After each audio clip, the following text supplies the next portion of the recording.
Normalmente los médicos medimos la presión arterial, el colesterol, la glucemia, pero nos salteamos las cosas que mejor predicen cómo vamos a envejecer y cómo nos vamos a sentir en 30 años. Y uno de esos elementos es la fuerza y la cantidad de masa muscular que tenemos, que predicen nuestro riesgo de mortalidad mejor que el colesterol, y en algunos estudios disminuyen el riesgo más que incluso dejar de fumar. La masa muscular y la fuerza son centrales para tu longevidad y para tu salud a largo plazo, y justamente por eso hoy vas a aprender cómo medir la cantidad de masa muscular y de fuerza que vos necesitas para mejorar tu calidad de vida y reducir ese riesgo de mortalidad. Y esto no es sobre estética o apariencia física o verte bien en la playa, es sobre algo mucho más crudo y mucho más relevante que tiene que ver con si a los 80 me puedo levantar del suelo solo o voy a depender de alguien para todo. Estos son los verdaderos elementos que nos dan calidad de vida más adelante, lo que se siente y lo que percibimos como calidad de vida, y no es heredable, esto se entrena y se puede empezar a entrenar a cualquier edad, con lo cual no importa si en este momento tenés 20 años, 50 o 70. Y empecemos por lo más importante y lo que no se suele hacer, que es medir nuestra fuerza, porque lo que no medís no se puede mejorar, y esto es fácil de hacer. La primera prueba es súper simple, tiene que ver con sentarse en el suelo y levantarse sin usar las manos. Si mirás estas dos formas de hacerlo, la primera persona baja y sube de un propio envión por fuerza muscular nada más, y la segunda necesita apoyar las dos manos y empujar. Esta diferencia parece algo menor, pero quien necesita usar las dos manos para levantarse tiene bastante más riesgo de morir en los próximos años que quien se levanta sin usarlas. Y esto es obviamente porque se infiere que la persona que no necesita usar las manos tiene más fuerza muscular. Y la segunda prueba tiene que ver con nuestra fuerza de agarre, que sabemos que predice muy bien nuestro riesgo de enfermedades. Y tiene que ver simplemente con colgarte de una barra de dominadas, una rama, lo que tengas a disposición. Si pasaste los 40 años, el objetivo es aguantar 2 minutos si sos hombre y 90 segundos si sos mujer. Suena poco hasta que lo intentás realmente. Si te bajás a los 30 segundos de esa barra, tu fuerza de agarre es baja, y el agarre es una ventana a toda nuestra fuerza. No se trata acá de entrenar básicamente nuestra fuerza de agarre, sino de que sea representativa de la fuerza total que tenés. Y no importa si tenés 20 años, puedes apuntar también a buscar esos 2 minutos o superar esos 2 minutos, y recordá que a más grosor tiene la barra de dominadas o la barra que uses para colgarte, más dificultad tiene. Con lo cual trata de buscar una barra fina en donde te sea fácil mantenerte agarrado. En ese tipo de barra es en la que buscas superar los 2 minutos. Y la tercera prueba que podés usar para medir tu fuerza, si tenés con qué porque necesitas peso, es la caminata del granjero, donde agarrás peso, que es más o menos 3/4 partes de tu peso corporal hoy, no importa si sos mujer u hombre, repartido entre las dos manos, y caminás con ese peso 1 minuto.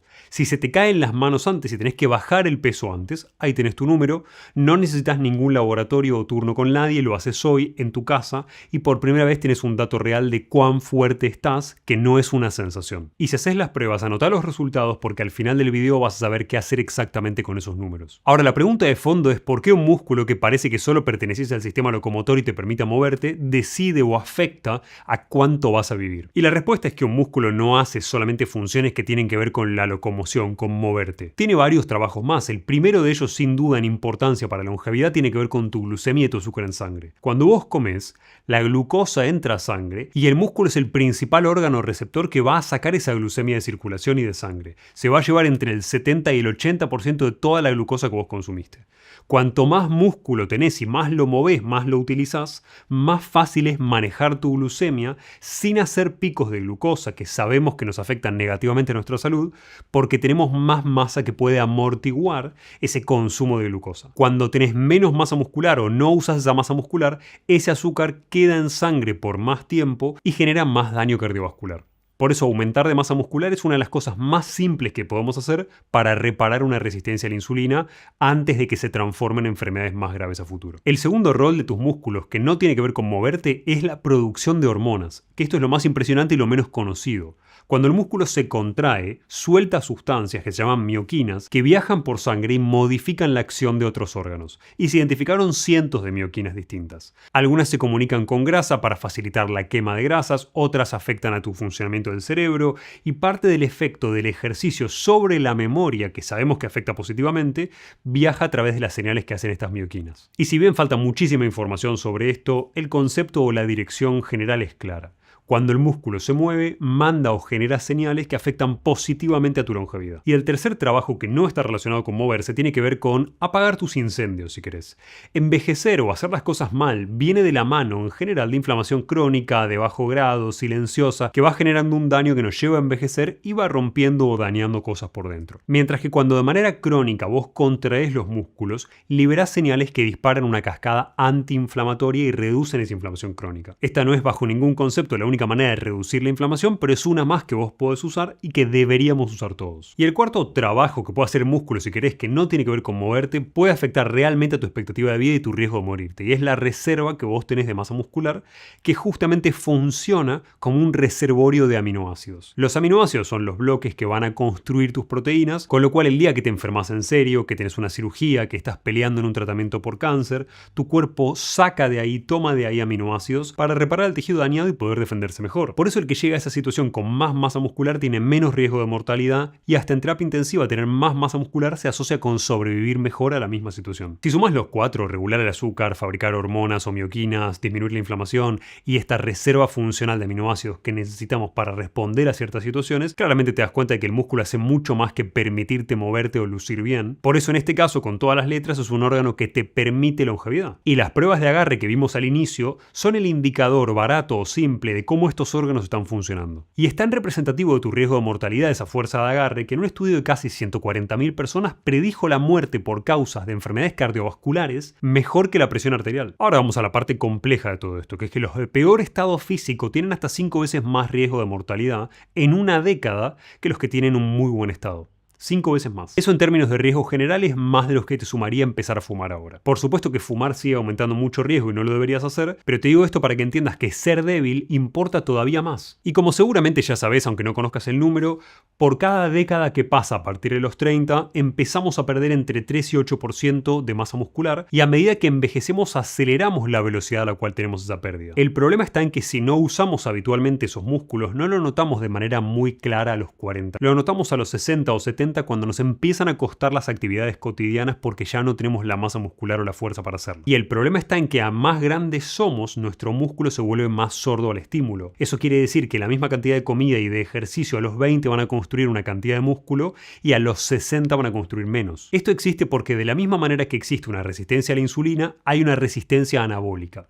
Eso quiere decir que de grande tenés que hacer más, no menos, para conservar el músculo que ya tenés. Y el concepto en términos de expectativa de vida y de calidad de vida sobre todo, es que primero te cuesta levantarte del piso, después cargar las compras, después caminar sin cansarte, y cada escalón que vos vas bajando en esa pérdida de independencia va arruinando calidad de vida. Por eso hoy, para medir esto, usamos algo que llamamos ALMI, que es cuánto músculo tenés en brazos y piernas, ajustado por altura y medido en general por estudios de composición corporal como el DEXA. Esta es la métrica que los estudios de longevidad miran de verdad y tratan de asociar para entender cuál es tu riesgo de mortalidad dependiendo de la masa muscular que vos tenés en piernas y brazos. Suele importar más la de pierna simplemente porque tenemos más masa total. Debajo de cierto piso de ALMI, de cierto nivel de ALMI, ya se habla de sarcopenia y buscas obviamente estar en los valores de ALMI de 9 o 9,5 que van a disminuir tu riesgo de mortalidad. Y si ya sabes que te falta fuerza o masa muscular, no es necesario medir este ALMI, puedes hacerlo en casa directamente. Y lo interesante de cambiar esto y empezar a hacer las cosas que necesitamos para mejorar nuestra masa muscular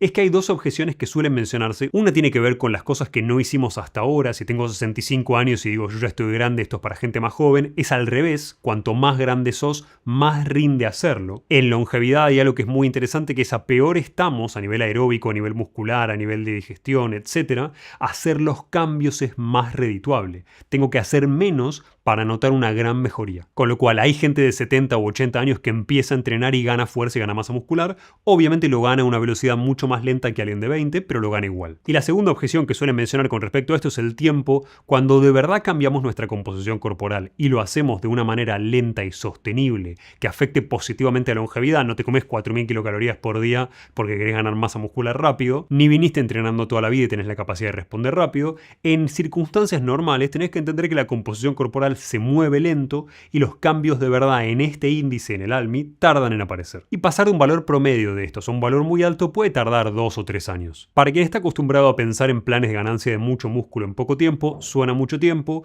pero esos años van a pasar igual. Por eso la única pregunta válida es si dentro de 2 o 3 años quiero estar más fuerte que hoy. Sobre todo entendiendo que estos aspectos no son genéticos, son trayectorias que vamos cambiando según nuestros hábitos y la trayectoria la decidís vos hoy. Ahora, si quiero disminuir mi riesgo de mortalidad y aprovechar ese músculo para ser más longevo longevo y mejorar este almio o masa muscular apendicular de brazos y piernas? ¿Cómo lo construyo? Bueno, tenés que entender que para longevidad hay un punto con respecto a la construcción de masa muscular que no se suele mencionar nunca.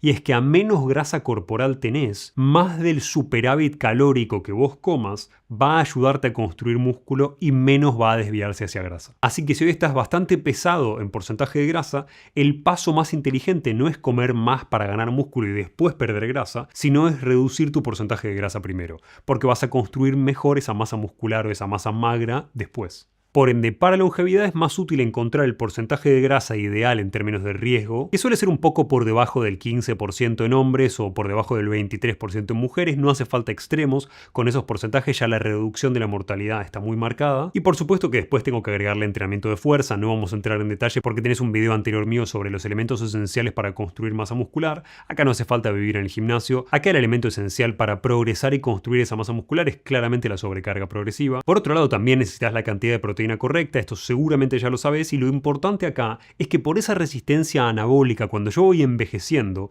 el número de proteína que yo necesito, la cantidad de gramos por kilo de peso que necesito por día, no baja, sube. La persona mayor necesita más proteína, no menos, y repartida en el día por una dificultad de absorción. Por eso es tan mala la situación donde vemos a abuelos o gente de la tercera edad tomando un té con tostadas y preguntándose por qué van perdiendo fuerza y músculo a lo largo del tiempo. De hecho, siempre se vio que los excesos importantes de proteína aceleraban la velocidad de envejecimiento, pero no lo hacen en personas mayores. En general, a partir de los 65 años la fórmula se invierte. Esto sucede porque simplemente se vuelve mucho más importante preservar la masa muscular que el efecto negativo que vos puedas tener por excederte de proteínas. Con lo cual, si no sabes si estás alcanzando tu cuota de proteína diaria, medila. Y si querés hacer todos estos cambios, si querés bajarle un plan realista de una semana, te diría 4 cosas. Empezá por medir tu fuerza, hacé cualquiera de las pruebas que te mencioné al principio y anotá tus valores para saber dónde estás parado cuando empezás. En segundo lugar, empezá con 2 o 3 sesiones por semana de ejercicios de fuerza que puedan ser cortas pero intensas para ganar fuerza incluso si tu foco no fuese la hipertrofia. En tercer lugar, apuntá a consumir algo de proteína en cada comida principal, asegúrate de alcanzar los números que necesitas y si ya tenés más de 65 años, empujá hacia arriba la cantidad que necesitas y no hacia abajo. Y te dije una semana, pero el cuarto paso lo vas a hacer en un mes, que es volver a hacer esa misma prueba que puedes anotarte en tu calendario para recordar hacerla, para que la compares con tu punto de partida y para que veas que hay una progresión ya en solamente un mes que te estimula a sostenerlo a lo largo del tiempo. Con lo cual recuerda que el músculo no es solamente algo estético y no es solamente algo que te ayuda a moverte, es un órgano que afecta de una manera brutal a tu longevidad, regula azúcar en sangre, fabrica hormonas o mioquinas, disminuye la inflamación e incluso lo necesitas como reserva para sobrevivir y bajar tu riesgo de mortalidad. Lo podés medir gratis hoy, podés empezar a mejorarlo hoy y entrenarlo cambia la dirección en la que vamos en términos de calidad de vida de acá a unos años. Y en unos días vamos a hacer unos vivos sobre cómo armar tu plan ideal y cómo las hormonas afectan el envejecimiento. Con lo cual si tenés dudas, preparalas para ese momento.